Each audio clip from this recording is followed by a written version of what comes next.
Welcome to the Erotic Realm podcast, where we explore the psychology of darker desires.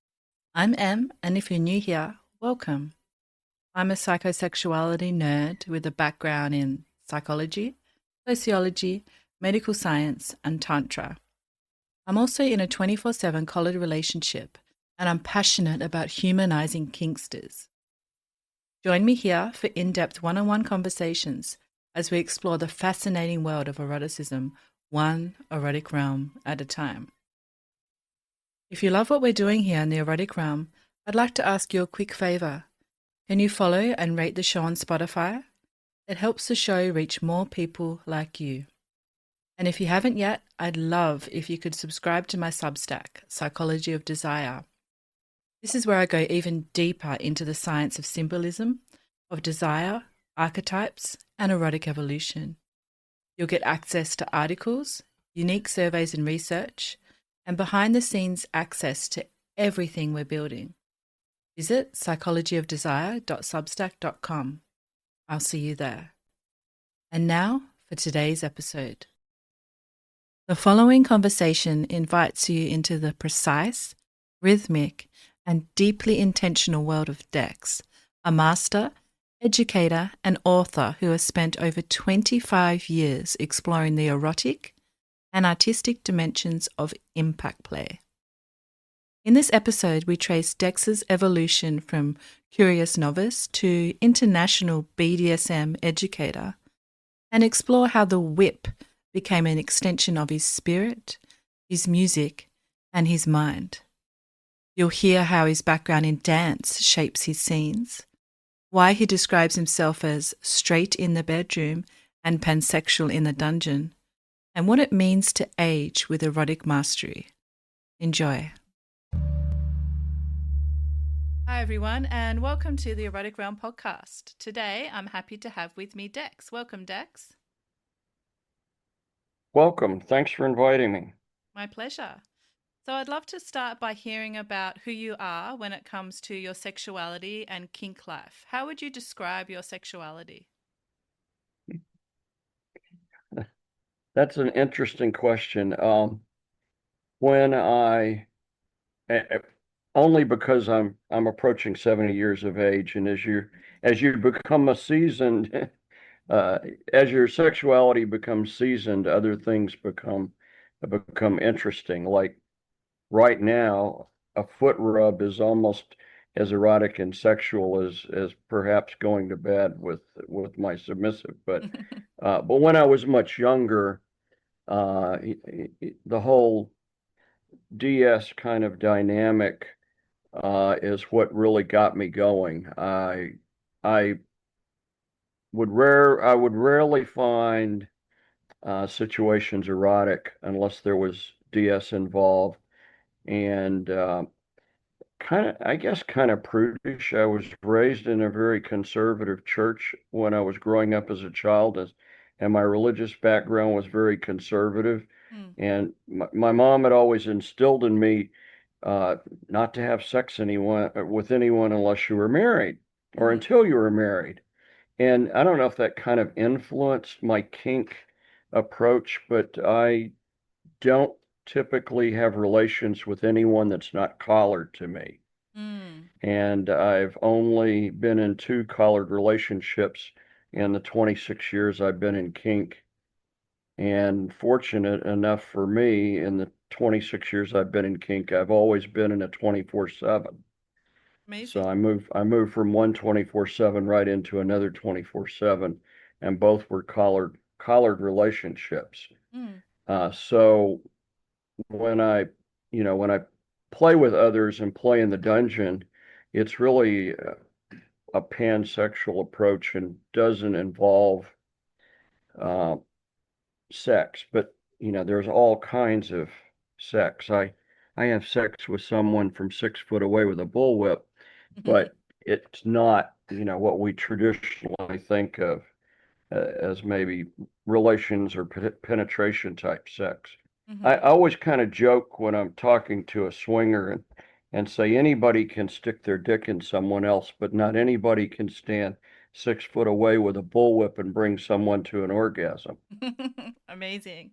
So is it fair to say that you're more on the dominant side?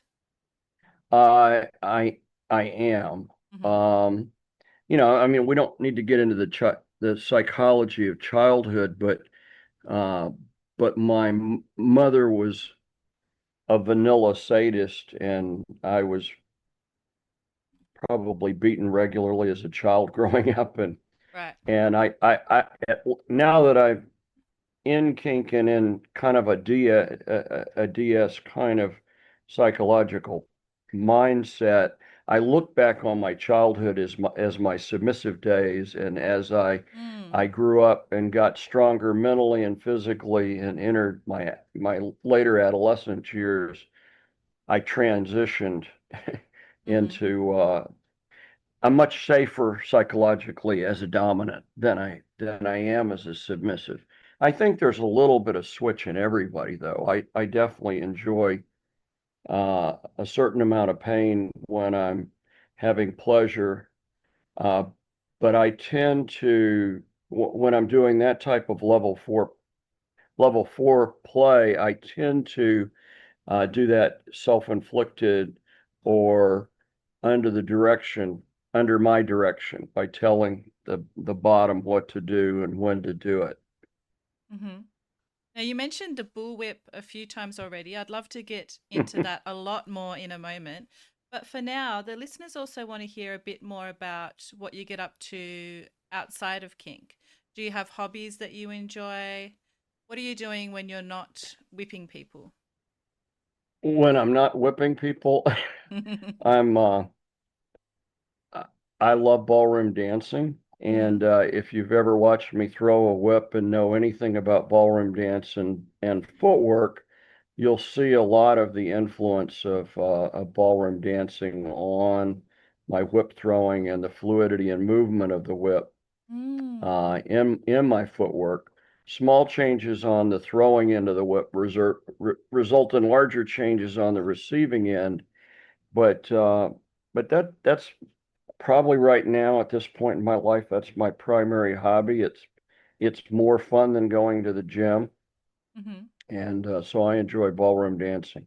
Mm. Okay, I haven't heard someone make that comparison before. So, when you're whipping someone, do you feel like you're dancing in a way? Absolutely. Okay, that's so cool.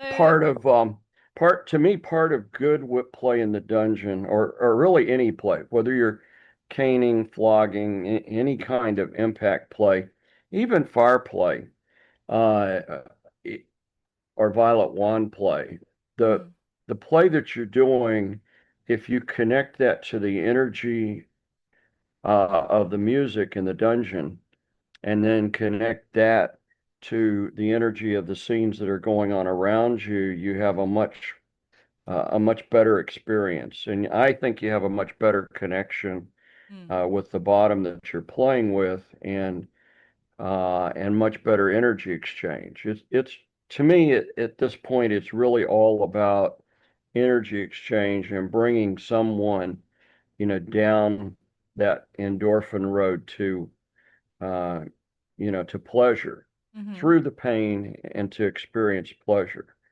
Yeah. Uh, and and a lot of that is with your mind. I Mm, mean, if you think about, we could talk about the technical physics of throwing a whip and what that's all about. But I've written 2 books and almost 500 pages on whips and different types of whips being used in the dungeon.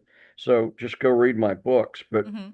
But when you think about the standing 6 foot away from someone and only playing with the last half inch of a piece of string or a cracker on the end of a whip, and doing that with that whip moving at the speed of sound, let's face it, I'm nearsighted. I'm almost 70 years old. I can't see that cracker moving into someone's back. Uh, and so, how am I able to play consistently with someone and have good results and move? I say it's just I'm able to move energy with my mind at this point because I can't see it. I can see Mm. the results of it, Mm-hmm. and I'm very consistent with with my technique, but uh, but I can't see that cracker going into someone's back. Mm. But I can see the angel wings when I'm done painting at the end of a scene, and I see good positive energy from the bottoms that are standing for me. Mm. So I've kind of in the last year started looking at that whole process of connect. I connect with someone at the beginning of a scene. I do that simply by we place each other's hands on our chest and we breathe together. We do Mm. synchronous breathing. Mm. And I'd been doing synchronous breathing at the beginning of a scene as a way to connect, uh, connecting also the breathing with the rhythm of the music, and continuing that breathing as the scene develops. And I encourage the bottom to continue to breathe as well. So breath is part of the connection, uh, the movement of the whip and the movement of the whip in rhythm to the music that's playing Mm. extends that connection. Then the energy moving down the whip and entering. I primarily throw at the shoulders and the butt. So visually, in an energy system, I'm looking at that as putting energy into the heart chakra and energy into the root chakra. And my ultimate goal in energy flow with the whip is to try to get movement and flow between the chakras, between the Mm. heart and root chakra. And everyone's an individual. That's what makes the whip so fascinating and never gets boring because every single person you play with is going to process that energy differently, receive it differently, and respond to it differently. Mm. And some people are going to favor their heart chakra. Some people are going to favor their root chakra. Some are not going to really, give me the body language that indicates they're favoring either. Maybe they're enjoying both. Um, some people enjoy being turned around and having their chest played with the whip. But all of that energy processing, I didn't really have a way to describe it, and I ran into uh, a fellow whip top that introduced me to Qigong, and I've been doing a little bit of reading about Qigong and Mm-hmm. Qigong theory and how it connects to Tai Chi, and um, and I'd been probably been practicing that informally without understanding it or having any formal training in it for several years. But then once I bumped into it, it kind of connected some of those dots, and that's kind of the way I try to describe it and visualize it Mm-hmm. now, Okay. as being able to, you know, I look, I throw, I look, I point, the whip throws and finishes, and it delivers energy, and it delivers energy. Um, I think in the second book I described that process as a control puff, because I don't teach people to crack a whip. Uh, the whip will crack itself at a certain point, but that control puff, when you roll a whip out in a natural rollout and it finishes on target without gravity adversely affecting the whip and it falling below where you're looking or the target that you're trying to aim at, that light puff I call a control puff one. If you roll it out just a little bit harder, you get a control puff two. And this is why we have whip practice every month because Mm. we're not out practicing the whip to learn to crack it. We're out practicing with the whip to learn to control it in a control puff one, two, three, four. By the time you get up to about a control puff seven, the whip is going to naturally crack in a clean, loud crack. And if I was playing with someone, we could put our pretend caps on and say I was playing with you. I'm in the US and you're in Australia, but if I was playing with you And the song finished, and I checked in with you, and I asked you on a pain scale of 1 to 10, where are you finding that energy? And you said, I'm at about a pain level of 3, and everybody's pain scale is different. Mm-hmm. So every single person you play with is going to give you a different answer, but you can easily correlate the person you're playing with and where they're at on their pain threshold to the control puffs or the finesse throws that you've been practicing so diligently, right, for that opportunity to get to throw with someone in the dungeon. So once you correlate your whip or the energy of the whip Mm. to the energy that the person that's standing for you receives it, then you're literally playing with them on their pain scale. Right. And personally, I tell everyone that stands for me, I don't want to go above your 8. The goal there being, I don't want to ever reach their 10 and have them read and stop the scene. In Mm-hmm. 26 years, I've never had a scene stopped. I've only cut one person in 26 years, and that wasn't uh, necessarily my skill or the whip. It was I was using a silk cracker, and a silk cracker it makes a nice loud clean crack, but it's very easy to cut with it. So that was partly my fault for the way I set that whip up. But Mm-hmm. um, but that's the whole system, uh, the behind the scenes system that I use when I set up a whip scene with someone. Mm-hmm. Don't go above their 8, play within their pain scale, and slowly ramp their endorphins up to where they're enjoying it and they're comfortable with it. And that's been a real success formula for me in the dungeon. Mm-hmm. Um, Yep. and I that's what I live for. There is nothing Mm. in life that's better than throwing a whip. Yes, I can When hear the passion coming through, and it's fascinating to when hear your whipping process. So thank you for sharing that. Sorry, were you yeah. saying something else? Well, part of when you start to you've heard athletes describe when they're when they're playing, they get in the zone. Yep, the That flow. that mental zone Mm. is when a whip is moving at 767 miles per hour at the speed Wow. of sound, Mm. and you're throwing from a DS or BDSM standpoint, we might describe that as top space. Mm. The Mm-hmm. bottom that's receiving that is going to be going into bottom space. But from a sports standpoint, maybe we would describe that as, we're in the zone. Mm-hmm. You could describe it as a hyper focus.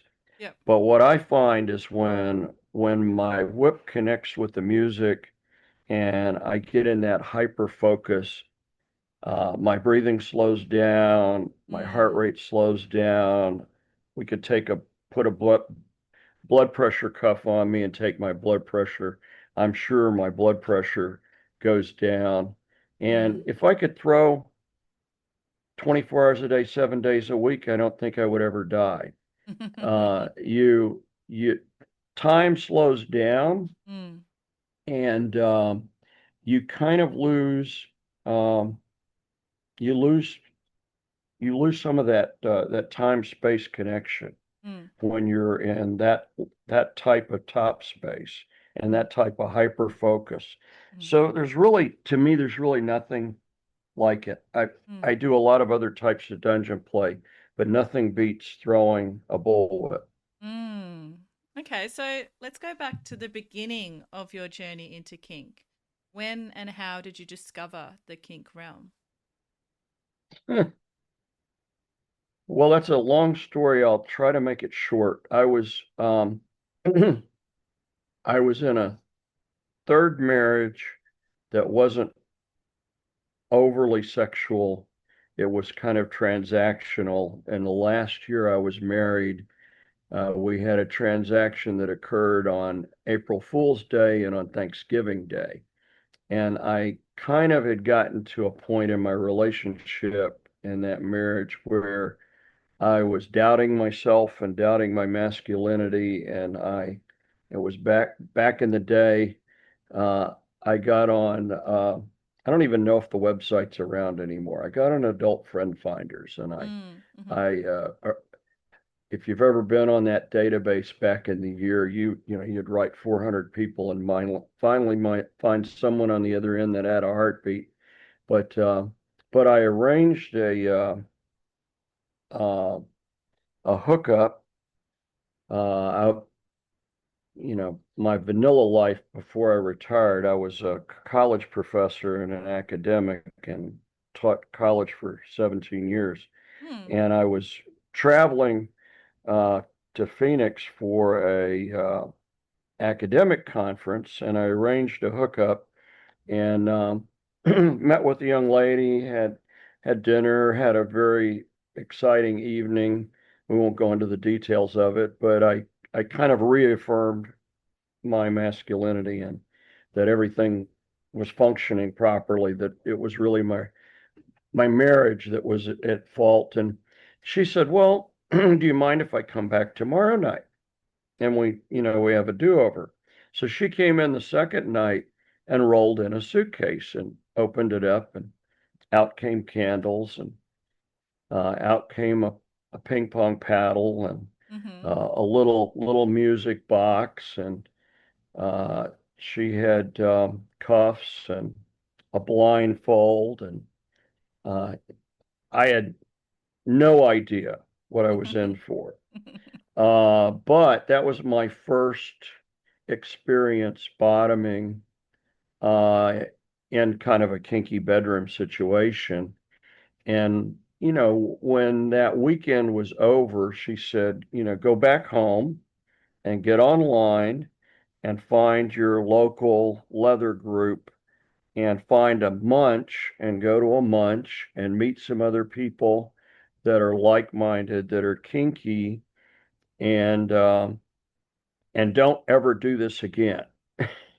She said, you got lucky this time, because if you had had the wrong hookup, you Mm, might have ended up in a 55-gallon drum somewhere, mm, or hurt or dead or something.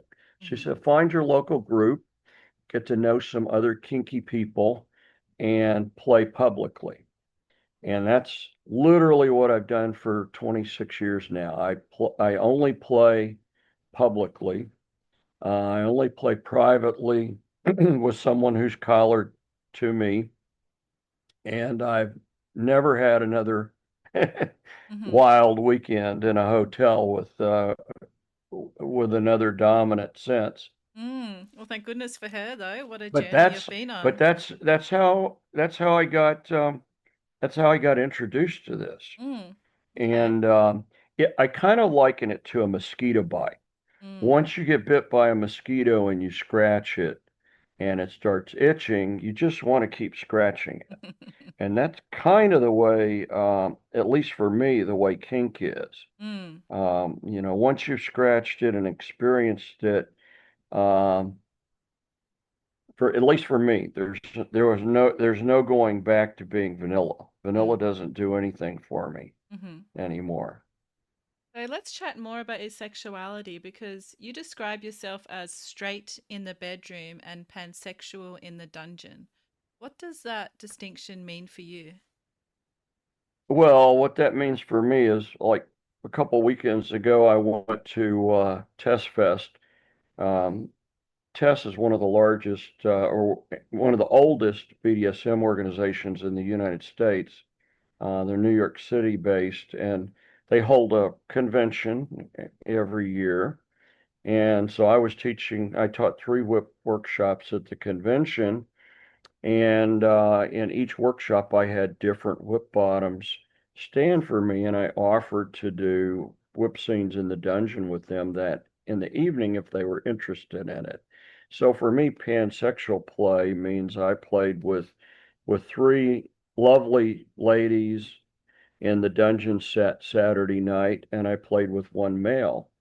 And uh, so in the dungeon, to me, it doesn't matter whether you're whether you're gay, lesbian, straight, bisexual, it doesn't matter what race you are, what the color of your skin is. I don't care if you're uh, 120 pound, you know, beautiful young lady, or if you weigh 400 pounds and you can't push away from the table. Everybody, it's almost like the old song. Everything is beautiful in its own way, and in the dungeon, uh, to me, in dungeon play, everybody's beautiful. Mm. Everybody has a soul and is standing, is there to share time and space and energy with each other. Mm. And so I say I'm a nonpartisan whip thrower. I will throw with anybody who negotiates a scene with me and consensually agrees to stand for my whip. Mm. I don't use crackers between whip catchers, so that's another little bit of psychology that I use when I play, because at the end of the scene, well, first off, they see me put new crackers on all my whips, and at the end of the scene, I take all of those crackers off my whip and they go in a little Ziploc baggie with the whip bottom's name on it. And if I ever have time to share time and space again with them, their crackers come out of their baggie and go back on my whips. They only touch them. They don't touch anybody else. Mm. But but none of that dungeon play involved sex other than what energy I could share, um, from 6 feet away. Now, sometimes with permission, I'll use my hands to move energy. I've been working the heart and root chakra with my whip, and I'll approach in an in between. What I call an in between is the pause in between dungeon songs. That's a great opportunity to go check in with the person you're playing with and seeing how they are. With permission, I'll move energy with my hands, or if they've agreed to knife play, I love to take a knife and move energy with the knife. Uh, but it doesn't involve what we think of as sex. There's no penetration sex involved Mm. when I play in the dungeon. Mhm. That for me personally only happens in the bedroom. Um, night, well, almost 100% of my level four sexual play only happens in the bedroom. And yeah, it's kinky as hell, but it's only with a collared submissive. Right. Uh, that's just that's just my approach to the collar and to relationships. Mhm. But that doesn't mean I don't play with a lot of people. I played like I described with five people stood for me at Test Fest. The following weekend, I went to Weekend of Wickedness in upstate New York, and I had 25 people stand for me over a 4.5 day period. Mm. And through about 45 minutes to an hour with each person. Um, and that for me also is not pickup play, because that particular event I go to every year. And I'd say probably 2/3 of the people that stand for me at that event go every single year. And so I've played with some of those people. Uh, some of them I've played with over a decade. Mm. Uh, and not the first time that we've shared time and space. So I don't ever look at a whip scene as pickup play. Right. I look at it as a first dance. Mm. My own philosophy is I never approach anyone for a first dance. I wait. This is part of the DS dynamic again. I wait for someone to approach me. Once they've approached me and we've negotiated a scene and thrown a whip scene, and had gone through the whole aftercare and debriefing and checking in with them the day after and all that. Down the road, if I have time to share time and space with them again, I will approach them for a second dance or a third dance or a fourth Right. dance. Uh, and I encourage them to feel free to approach me for a Mm, dance. But mm, none of those dances in the dungeon, they're all sexual because when a whip is moving at the speed of sound, it's a very sexual thing, but it doesn't involve uh, penetration hmm. sex. I love that. Thank you for that Yeah, explanation. when the pandemic happened and we had the 6 foot social rule, Mm. I was the only one that could play because Very clever. I was standing 6 foot away from the people that were standing for me. Oh, that's true. I love that. Now, Dex, we have a tradition on the podcast where I explore a quote with you. And today I'm doing something a bit different and exploring a quote that you shared from Peter Jack, which says, Oh yeah, "The whip is the that's extension of the hand, the mind, and the spirit." Why do you love this quote so much and what does it mean to you? really that's a different quote than I thought you were going to use. Oh, okay. Peter wants to. I'll we'll get back to that one because that's a real good one. But Peter once told me um, that the proper tools in the right hands will change the world, Mm, mm-hmm, and I told him that his tools in my hands had changed my world. mm, But mm. get back to your quote. Say it one more time. The whip is the extension of the hand, the mind, and the spirit. Absolutely. Mm, And if you think about that, the hand, the mind, and the spirit, um, throwing a whip, it's almost like ballroom dancing. It's done you learn it in layers. I have many people that come to my whip practice every month, and they're still at what I would consider the start of their whip journey. 26 years ago when I started throwing a whip, the first step was to throw it and get so familiar with it that it became an extension of your hand. And, the next layer beyond that was incorporating footwork and movement of the body such that it complemented the movement of the whip and still was an extension of your hand. mm, And then was learning to pull energy and chi out of the earth into your core and learning to throw with your core. Uh, but the whip's still an extension of your hand. Okay, so we'll pick this back up with the Peter Jack quote that the whip's an extension of the hand and the mind and the spirit.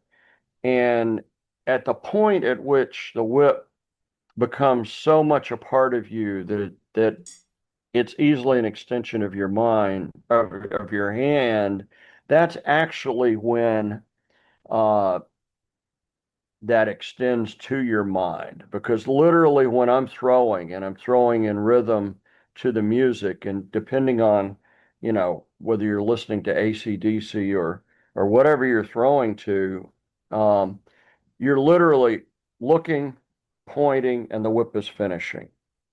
And when the whip finishes, it's finishing with energy, and that level of energy that it's finishing with is completely controlled with your mind because your mind is what's controlling the whip.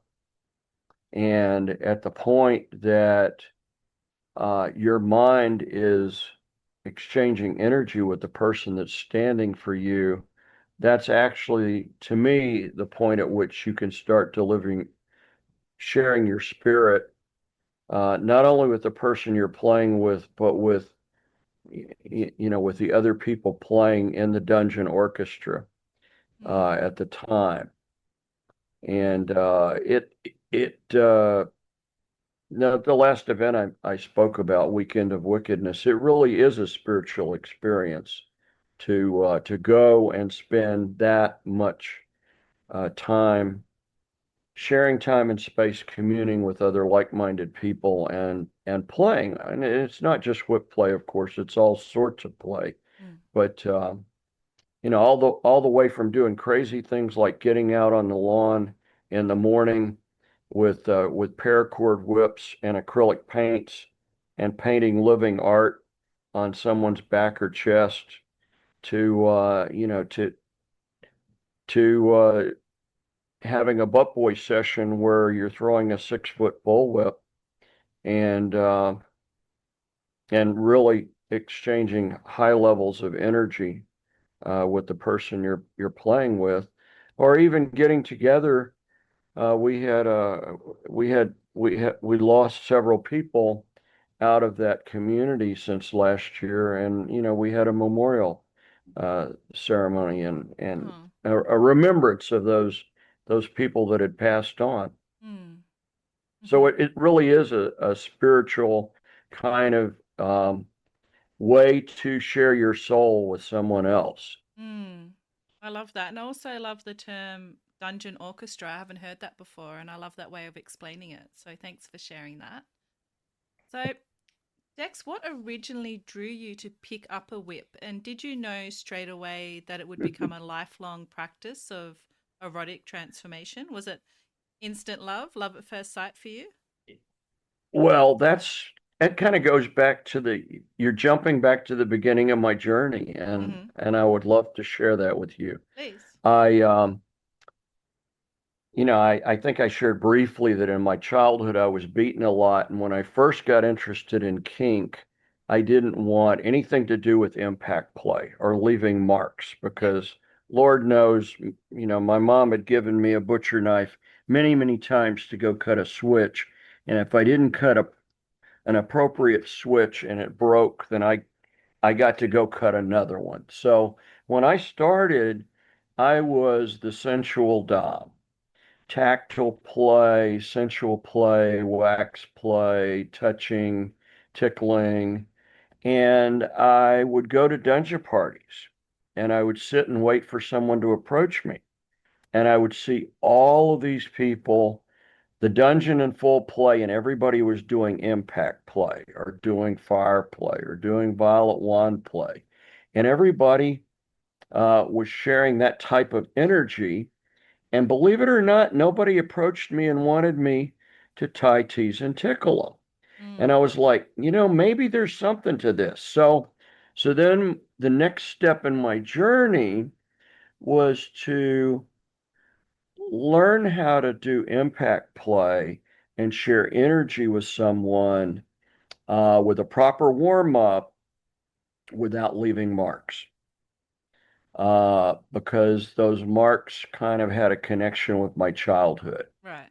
And so, regardless of what it was, whether it was caning traditionally, it easily leaves marks. To learn how to use different cane techniques and warm the skin up properly and have a really intense scene. And then the next morning, the caning bottom not have any marks. uh, that was another step in my journey, another skill level.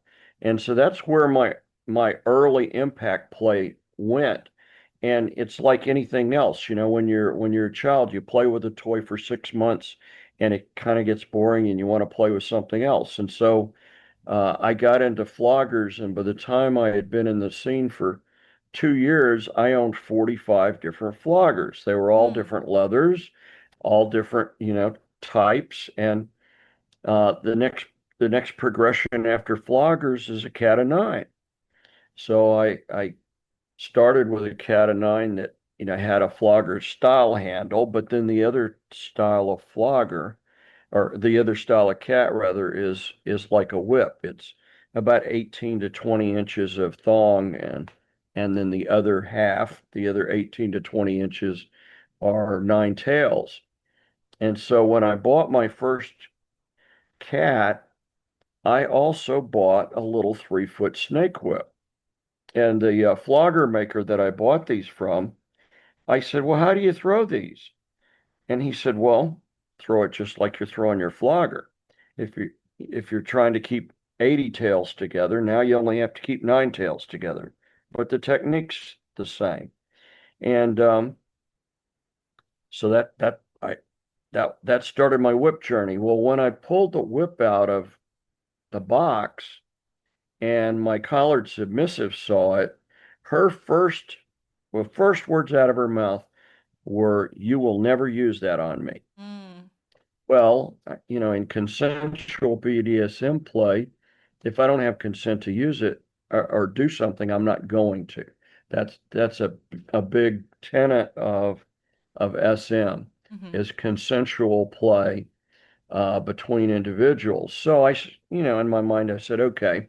So literally, I took a balloon, blew it up, tucked it into the foot of the bed, and I started practicing. I wanted to learn to throw that whip and control it.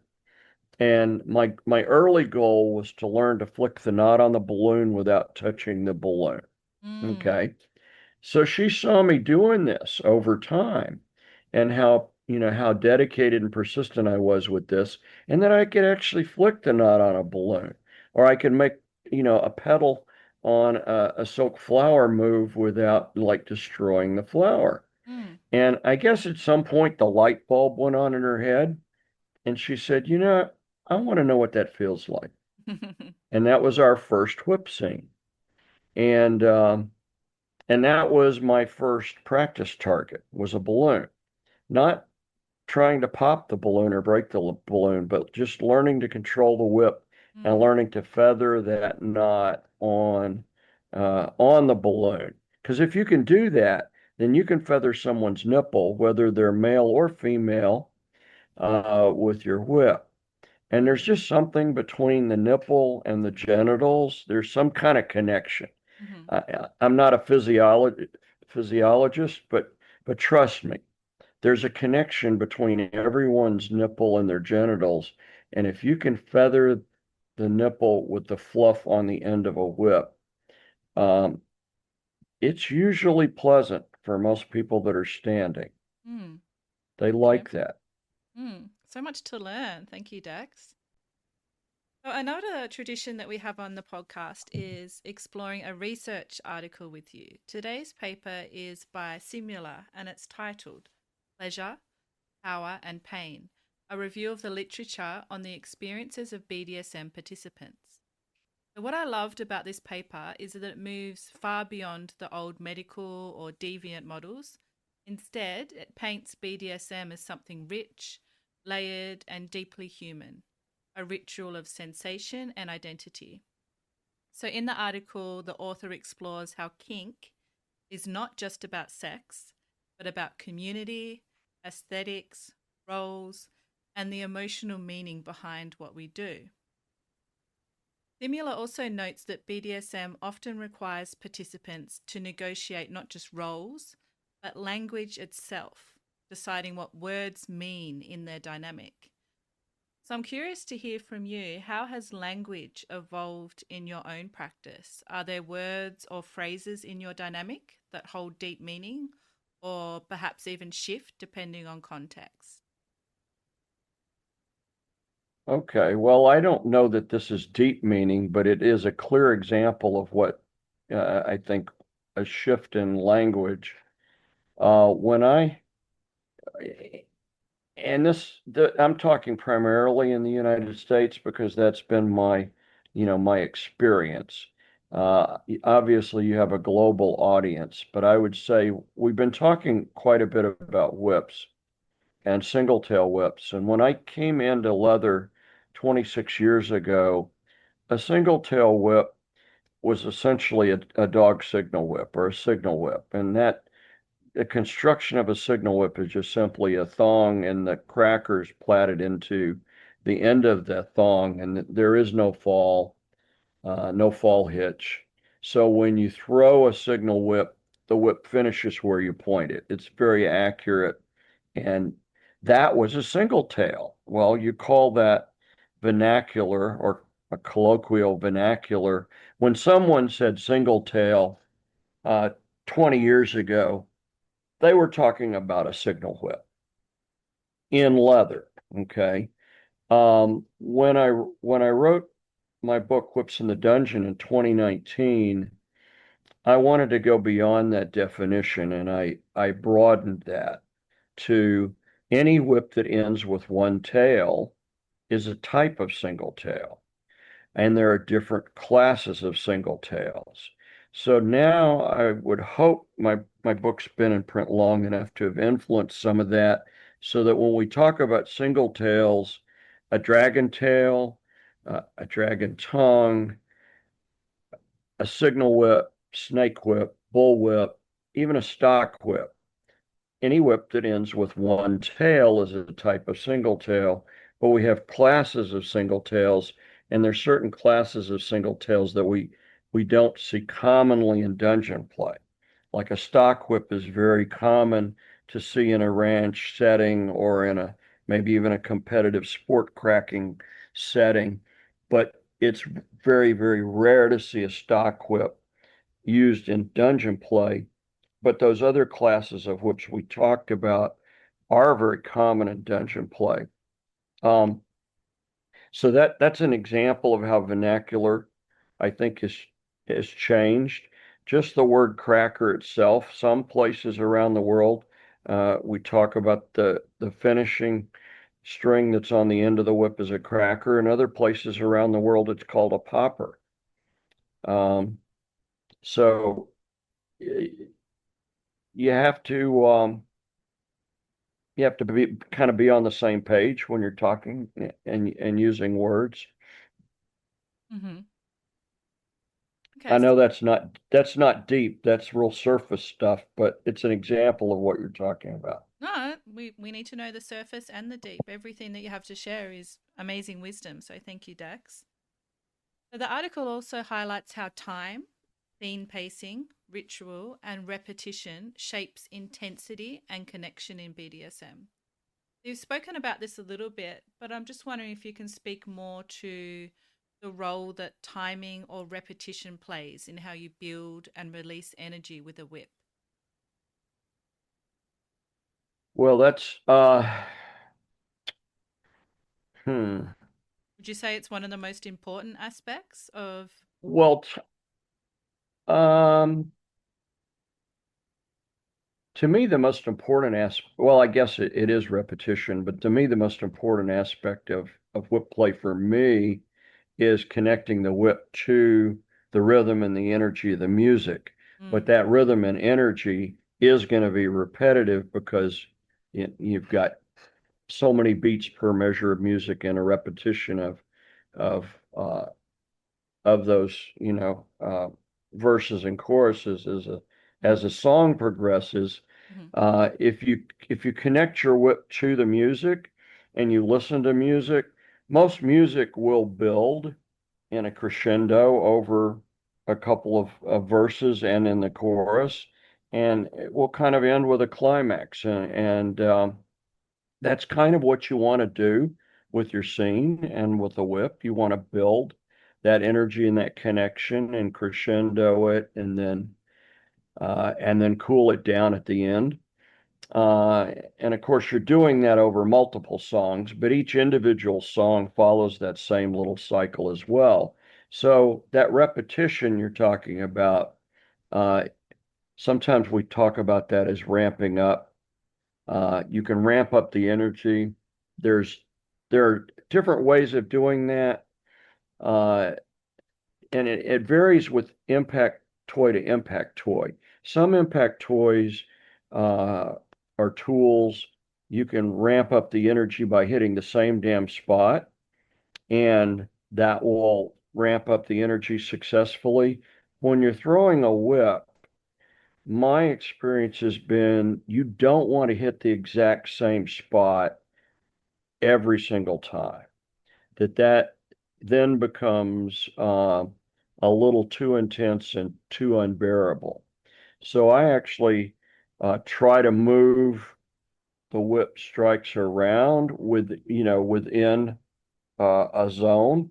If I'm throwing at a shoulder and it's a 4 or 6 inch circle roughly, or the other shoulder's 4 or 6 inches, I won't try to hit the same damn spot every time. mhm, Um, I did that one time, and I learned my lesson because it didn't turn out well.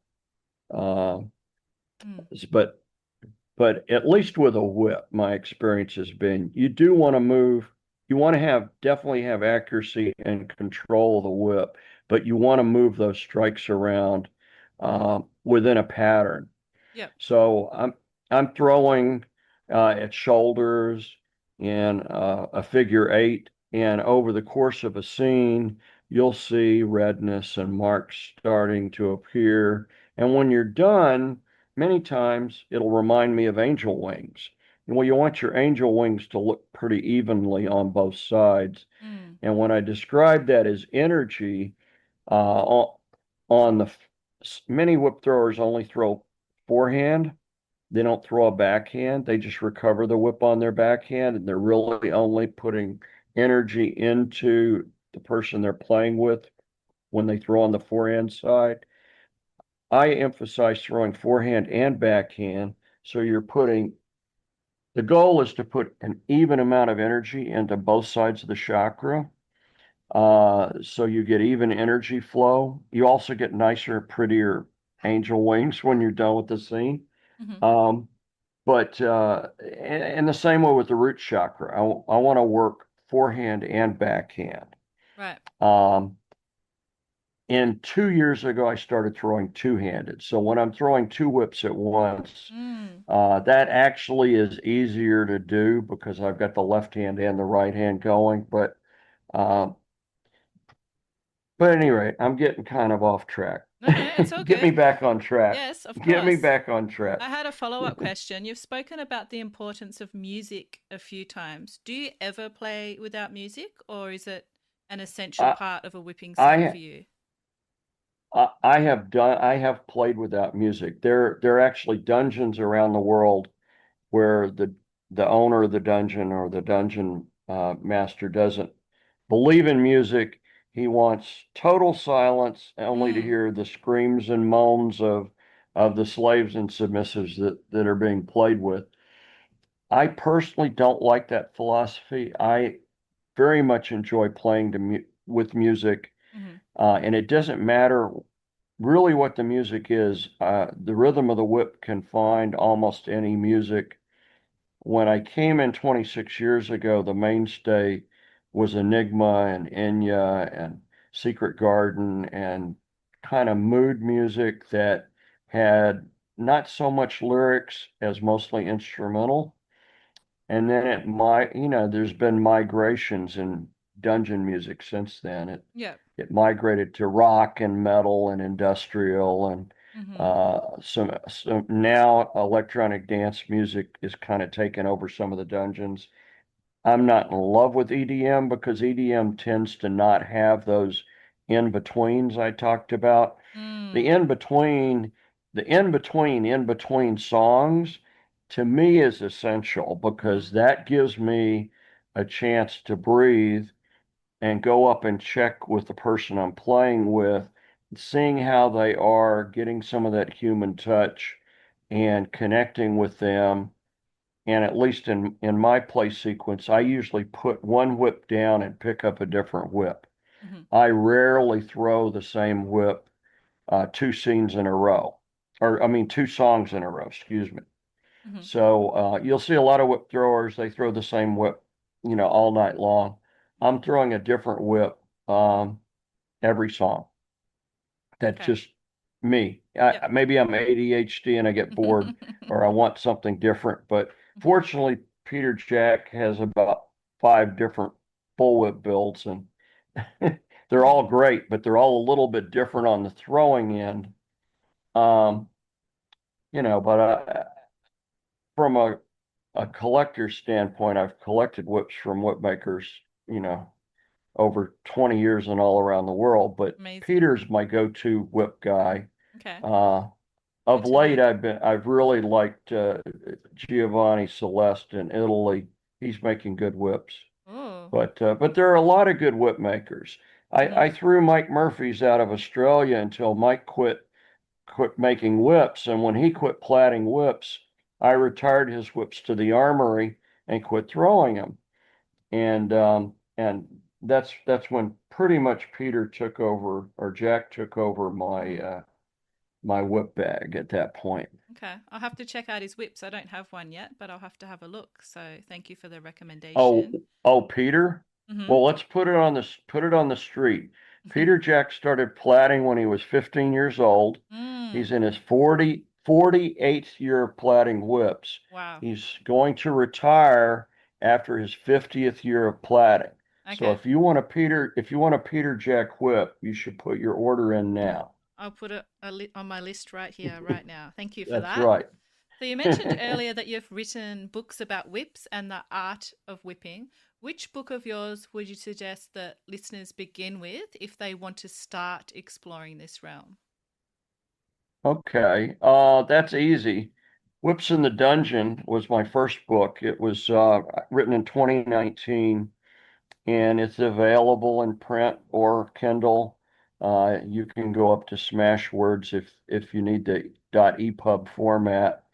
And I take a different approach, just real briefly. I taught college for 17 years, and in adult learning theory, adults learn new skills quicker by relating them to the skills they already have. Mm, We're not throwing 6 foot and longer whips in the park and not learning to crack. We're trying to exchange energy with someone in the dungeon. So, Whips in the Dungeon takes an approach where we look at the 4 most common ways of throwing a flogger: um, bow and arrow, over the off the shoulder, horizontal, or what I call a forward figure eight. I coin it forward figure eight in the book because in sport cracking, you'll have a slow and a fast figure eight, and the reverse crack on a slow and a fast figure eight is not used in the dungeon because we're always playing in front of ourselves. Unless there's a DM or someone you don't like that's behind you, you would never use a reverse crack. In dungeon play, it's always in front of you. So those 4 techniques we use with floggers, cats, quirts, literally every whip we throw in the dungeon, and all of that muscle memory and time throwing all those classes of whips is additive.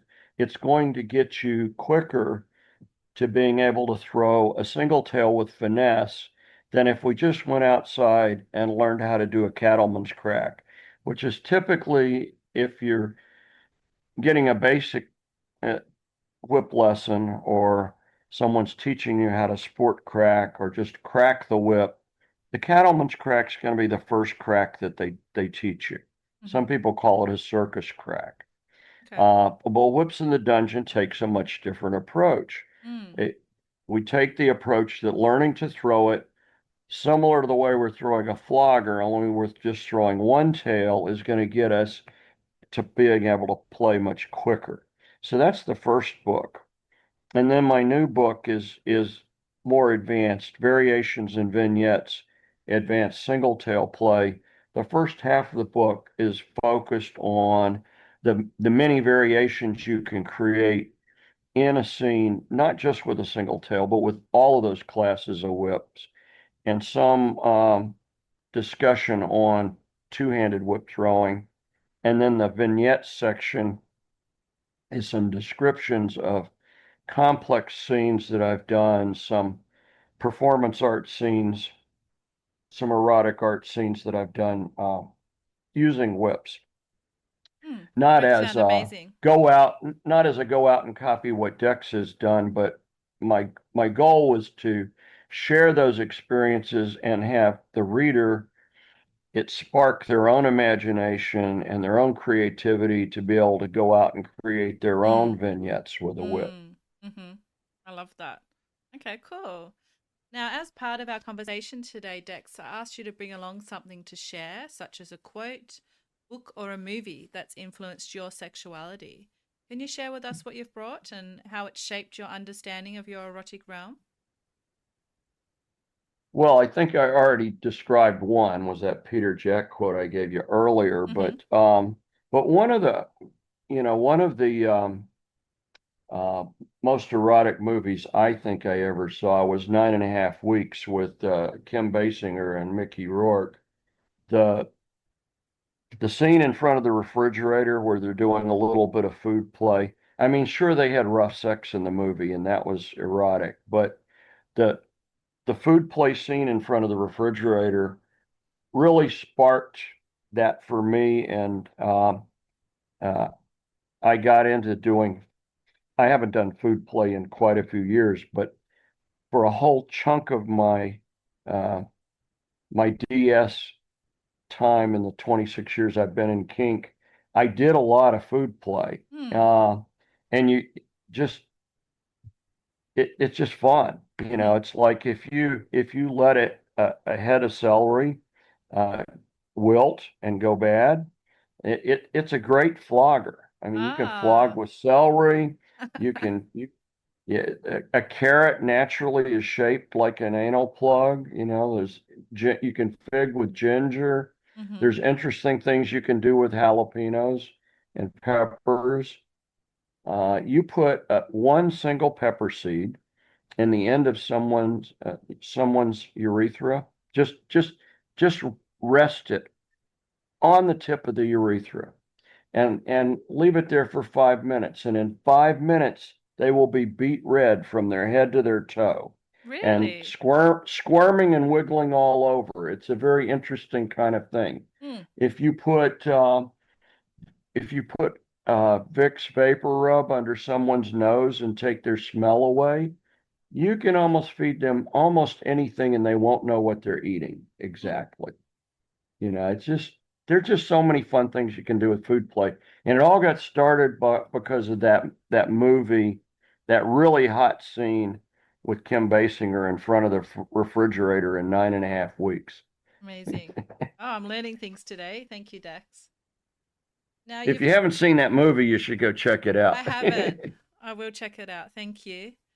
So you mentioned that you're nearing the latter part of your leather journey. What does legacy mean to you, and what do you hope lives on through your work? It's funny that you say that, but yeah, I have uh, when I retired from teaching college in 2016, Moodstone says, you should write a book on whips. You know a lot about whips. You've taught whips all over the country and gone and thrown in dungeons all over the country. And so that's really where Whips in the Dungeon came from. Hmm. And then right as Whips in the Dungeon came out, or right after it came out in 2019, the COVID pandemic hit and everything got locked down. And we couldn't go out and play and such. And you know, you was getting cabin fever. So Moodstone and me, she would dress up, I would dress up. We would get in our living room, and I would throw a whip scene, and we started videotaping those, and actually had people on FetLife that would write me and request that we throw to a song. So I threw probably to about 60 or 70 songs. Five Finger Death Punch came out with an album F8 during the pandemic. And because of the pandemic, they couldn't do like produce music videos and stuff to help promote that album. And I think some of the videos I did to F8 throwing a whip probably are the only music videos that have ever been done to Five Finger Death Punch's F8 album. Hmm.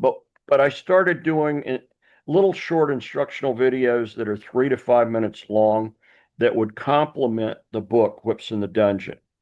And I initially put them up on Vimeo, and Vimeo, about 50 videos into the project, kicked me off for violating their community standards and just with a mouse click deleted my account.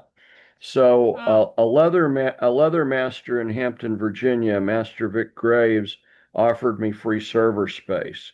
So all of my videos, instructional videos, which now are over 600 in number, wow. are at Master Graves' website, which is witd.houseofgraves.com, all run together. Mm. There's no ads, no subscription. Um, just choose a login and a password, and they're all free. Amazing. Um, Most of those videos are on my two YouTube channels. I have a YouTube channel, The Leather Journey, and Whips in the Dungeon. But literally YouTube doesn't really like our content. I Let's can be imagine. honest. They get almost zero ad revenue. Mm, Uh, I think I make like $10 a month off those channels, which right. maybe if I kept them 6 years would be enough to buy one whip from Peter Jack. So so really the website with Master Graves is my I consider that my legacy. I'm 7 chapters into writing a book on caning. Caning's my other passion besides Mm, whip throwing. So hopefully by the beginning of next year, I'll have a book out on caning. brilliant. Um, but I don't. The books probably have more resiliency than the videos because even once I pass and go on to leather heaven, the videos will only be there as long as Master Graves is able to maintain that website. At some point, uh, you know, life is fragile. Something might happen to him, and that work would have to find a new way to to be to be maintained or sustained.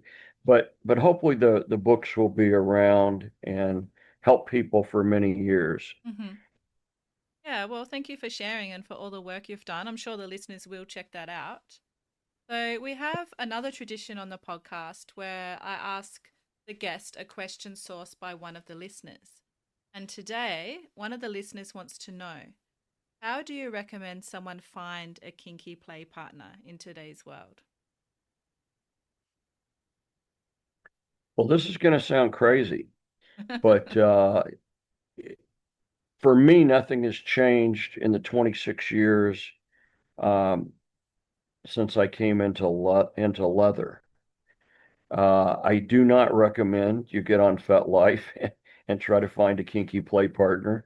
I recommend that you find your local kink group, Mm, and that goes by various names around the world, but um, munches happen around the world, and there's social meetings in public places, and you can meet people face to face and get to know them, and you can become known as well in a small group or a community. Uh, but find people real time. I mean, BDSM isn't about cyber sex, for gosh sakes. It's about sharing space and time with someone in real life. hmm. And to me, that's where it is. I would not recommend an online dating service. Hmm. No. Uh, find your local group and find out when they have their meetings and go and get involved and meet other people and share time and space with them and find out what their interests are, what their kinks are, and share what your kinks are and your fantasies and your interests are. And eventually uh, you will find someone. Mm, that's great I've been very advice. fortunate. I've been very fortunate to have found two, been in two very good collared relationships, and also been very fortunate to have many, many friends that have enjoyed pansexual dungeon play with me. Hmm. That's a great example. Okay, I'm really looking forward to the answer to this question. Can you Oh share boy. with us can you share with us a peak experience that you've had with the whip, an experience that really sticks out to you from all of your exploration and why it stands out? Oh geez. Just Well, whatever comes to mind. there's not really one. Uh, but actually one of the chapters in my book, I talk about those peak experiences. Oh. Um, and it wouldn't just be with the whip. It would be everyone has their own kink, especially hopefully all your listeners around the world. Everybody's going to have their own kink. And for everyone, you're going to have those peak experiences. And what those peak experiences are is 10 years from now, when you look back and you remember that scene and that setting. You can remember details about it. I could tell you the song that was playing. Those peak moments with the bullwhip. Um, Playing for the first time with Glorious in Thunder in the Mountains. Um, Thunder in the Mountains after party. That's that same convention. I was playing with Lady of Dreams at the after party, and John Led Zeppelin's John Bonham's solo drum solo, Moby Dick came on. So those peak moments with the whip, you can recall the time, the location, who you were playing with, the song that was playing, playing with Pain Boy at the Floating World, 2009. Pain Boy gave me a ceremonial knife that had an obsidian blade and a deer horn handle. He's Cherokee. I believe he's Sioux Indian. Uh, we did a smudge pot at his feet and had white sage uh, wafting up over his naked body as I whipped him. And I had a drum circle around the cross, and they were drumming in rhythm to my whip. I mean, those kinds of whip scenes, they're just peak. Mm. You'll never forget. I'll never forget those, and I describe some of those in a chapter in my book. But for anyone who has a peak scene, and it doesn't have to always be the whip. I mean, I was in a basement dungeon at a house party playing with Chantilly, and she has a tickle fetish, and I didn't know she had a tickle fetish. I was doing a Violet Wand scene with her, and she was so ticklish, she was orgasming repeatedly from just waves of orgasm from the Violet Wand. Amazing. But I can remember that like like I'm right there, Mm. right now, Mm-hmm. clearly in my mind. So those peak kind of moments just kind of get branded in your brain in long-term memory, Mm. and you can pull those back up and relive those and share those again, share those feelings again. Mm-hmm. And the only sad part is many of those people have passed on. Yeah, that is sad. So it's sad to remember some of that. Mm. Yeah, mixed emotions. Yeah. It's mixed emotion, Yeah. sure. Well, Oh, I really appreciate you still going there and pushing yourself to share some of those with us.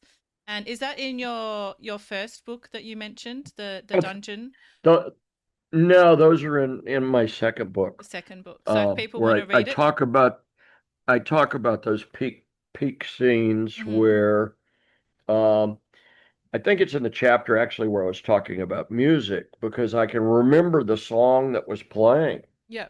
in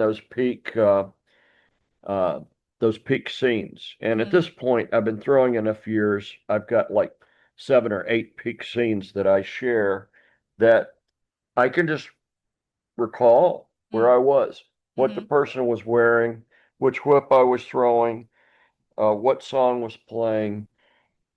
Um, and I can't remember what I had for breakfast yesterday Yeah. morning, you know? Yeah.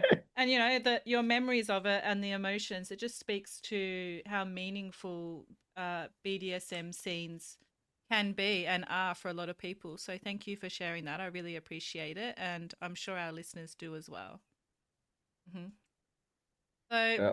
looking back over, the 26 years that you've been in this scene, if you had to sum up your sexuality in just one word, which I know is difficult.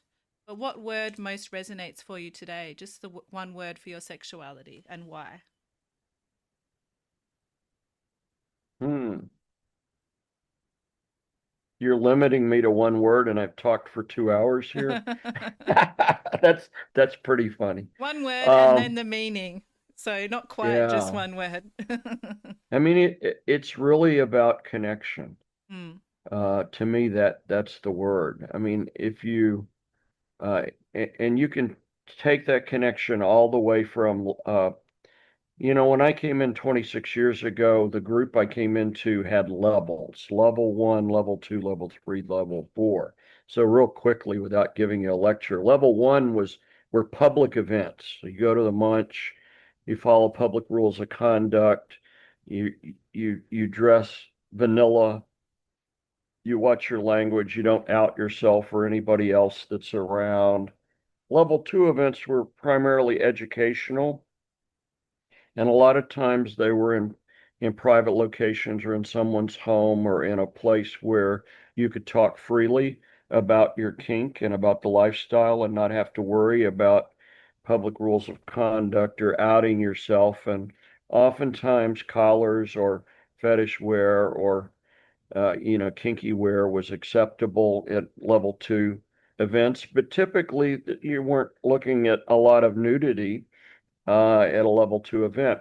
Level three events, are typically dungeon play type events or events where there was nudity allowed and play allowed that went beyond that level of education. And level four events were sex positive events where sexuality and sex play in the dungeon or at the event was allowed. And I've completely lost where we were going with this, but You were talking about connection yes, as your what? connection. Yes. Thank you for bringing me back. Each Good. one of those levels, there is all about connections, Mm. but it's connections at different levels. Hmm. At the very beginning level, it's just public and it's social interaction, social engagement, and learning, getting to know people, Hmm. getting to know what their kinks are and them getting to know what your kinks are, and making a connection and finally making a connection with someone that might lead. You never know where it's going to lead. It might Hmm. lead to a play date. It might lead to a coffee date. It might lead to a collar of consideration Hmm. and blossom into a training collar and eventually become an ownership collar. You you but but those connections, regardless of the level, whether it's at level one or level two, going to educational events and learning more about your kink and learning more about the lifestyle, or actually going to a level three event and getting actually able to put some of that in what you've learned into practice Hmm. and is another level of connection that you have with people. And then the ultimate level of connection would be, for me, would be at the level four level where I'm playing intimately with a collared submissive in full SM play Hmm. and in a DS relationship. I don't get sexually aroused unless I'm in a DS relationship, but that's a me that's what turns my key. Yep. Otherwise, I'm just into connecting and sharing energy at whatever level we're engaged in Hmm. or interacting in rather. Beautifully said, Dex. Well, I'd like to thank you for sharing yourself and your wisdom with me and our listeners today. Thank you so much for reaching out and inviting me. I know we're half a world apart. Hopefully next year, I'm keeping my fingers crossed. I'm planning to fly to Sydney Cool. and the plan is to take the boat around New Zealand. Mm, And Peter's promised to meet me in Christchurch and spend part of a day. So I'll eventually get to hug the whip maker that's been making me whips for 20 years. incredible. Well, hopefully you make it to Melbourne and I'll see you around there. Well, I don't think I'm scheduled to go to Melbourne, but I've heard nothing but good things about Melbourne. Well, it's only an hour flight away from Sydney, so you may as well, since you've come so far. I What's might as another well if hour? I'm going that far. That's right. Yeah, well, thank you again, Dex. I'm Em, and this has been the Erotic Realm podcast. Thank you for listening to The Erotic Realm. If this episode stirred something in you, please take a moment to follow the show, leave a rating, or write a review on Spotify or Apple Podcasts. It helps more people find the show and brings visibility to this deeper conversation about eroticism and self-understanding. I'd also like to invite you to dive deeper into the psychology of desire, including my writing, research, and upcoming courses over at psychologyofdesire.com. And if you want the full experience, join thousands of curious minds on my Substack at psychologyofdesire.substack.com, where I release the Psychology of Desire case files, behind-the-scene thoughts, and intimate reflections every week, plus more. Until next time, stay curious, stay embodied, and keep exploring. Also, as always, stay perverted.